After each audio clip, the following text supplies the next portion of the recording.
On this issue of taxation, I really want to advise William Ruto. I want to talk generally about economics, and probably will pick what is important and urgent from all that, which will save the economy of this country, of our beloved nation, Kenya. If you look at Adam Smith, in his book, In the Wealth of Nations, Adam Smith stated clearly that it is not from the benevolence of the chef, the brewer, nor the butcher that we get to eat our dinner, but by their interest attached to it. So you see, the idea of taxation, it is not coming in good faith. And in economics, there are three schools of thought in economics: the classical school of thought, the Austrian school of thought, and the Keynesian school of thought from the great man called John Maynard Keynes. The classical school of thought is so clear that the wealth of a nation is calculated based on its national income, on the basis of the national income. And the national income is based on the work of its inhabitants. And the president is largely using the classical school of thought together with the Austrian school of thought. But the best model, the best school of thought, is the Keynesian school of thought. John Maynard Keynes was from Britain. And during the Great Depression in America, the depression that almost paralyzed the whole nation, that almost brought the world, the global economy, to its knees, that assaulted the global economy, he came up with a simple theory, simple model that worked. And the Keynesian school of thought is what this nation, is what Ruto should use. And it is very clear. It states that during an economic downturn like what we are having now, during a recession, during assault of the economy, the government, in its wisdom, must ensure that tax is reduced, tax is cut down, and the government injects money into the economy, into the system, so that the bottom-up economy they were talking about, the person on the ground gets more money in their pockets, creates high demand, spends more. With spending more, high demand is created.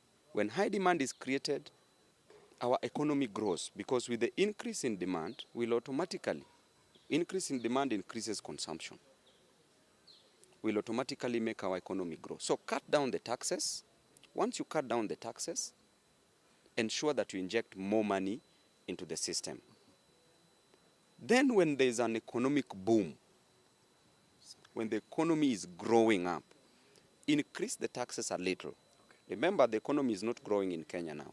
So increase a little tax, then the government to spend less. Okay. Because people shall have had money to spend.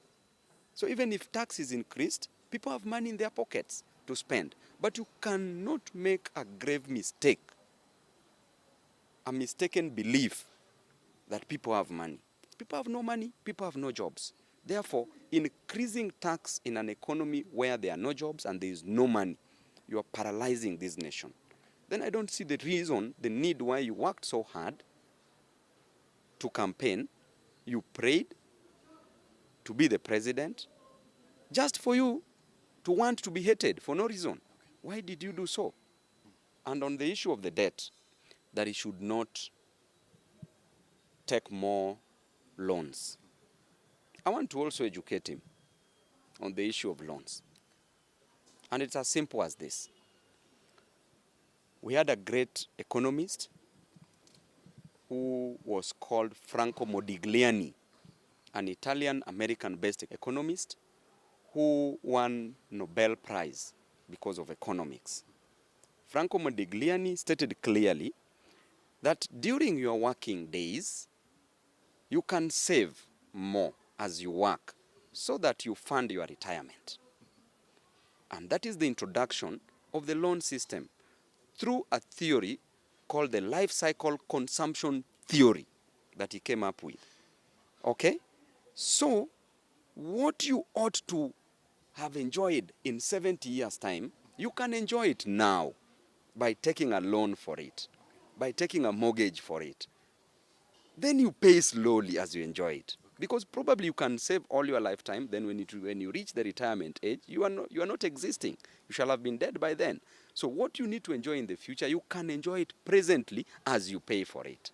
Therefore, the loan system is not wrong. What is wrong is you borrow money. If you borrow money, and there are so many leakages like corruption, then you find that this borrowed money is going to waste. Then there was also a gentleman called Merton Miller. Franco Modigliani and Merton Miller came up with a theorem that states that the debt and the equity in a company, an amalgamation or a mixture of the debt and equity in a company, okay, need not necessarily bring down the company, so long as the market is efficiently run. But you see, our company in Kenya that Gachagua is referring to is not efficiently run. Therefore, we will go down whether we like it or not. You know, this is a model that was being used by Lee Kuan Yew in Singapore. When Singapore was growing, developing, he decided to introduce the idea of the housing, and I think Ruto has borrowed it from Singapore. But you see, the application is wrong. You can borrow something and you apply it wrongly. What I think the government is doing now, or what they want to do, is to introduce that tax. After introduction of that tax, they want to raise money so that they spend it now and create a problem in the next 15, 20 years. Because remember, the government, they are claiming they don't have money. So they want to raise money. After having that money, they spend it. But what are they creating? A problem in the next 15, 20 years. So this problem that is being created now will find Ruto not in power. But he shall have created a big problem. So let him go back and read about Lee Kuan Yew of Singapore on how he managed the idea of the housing to its citizens and the taxation of the same.